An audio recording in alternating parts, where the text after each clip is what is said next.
This is Samsung Galaxy S24 Ultra, and today I'll show how you can fix the incoming phone calls receptivity issues on this device. So I would recommend that you start with checking if your system is in the flight mode, and if it is in it, which you can tell by the airplane indicator or icon at your status bar, switch it off, since while in the airplane or flight mode, you are not able to receive any phone calls to begin with. Then you might also want to go into settings, notifications, and make sure that the do not disturb mode is also switched off.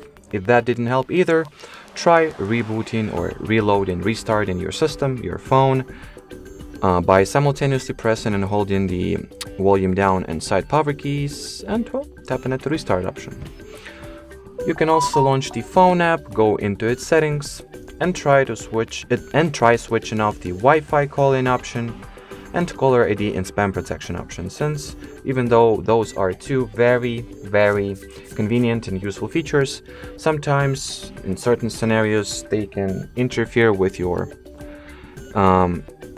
technical ability to receive phone calls. So yeah, switch them off and check again. If the problem persists, most probably you just gotta contact your mobile operator or mobile provider, service provider, since the issue lays on their end rather than yours. Most probably, of course. Anyway, as far as this particular video goes, that'll be it. So thanks for watching, thanks for your attention, and bye-bye.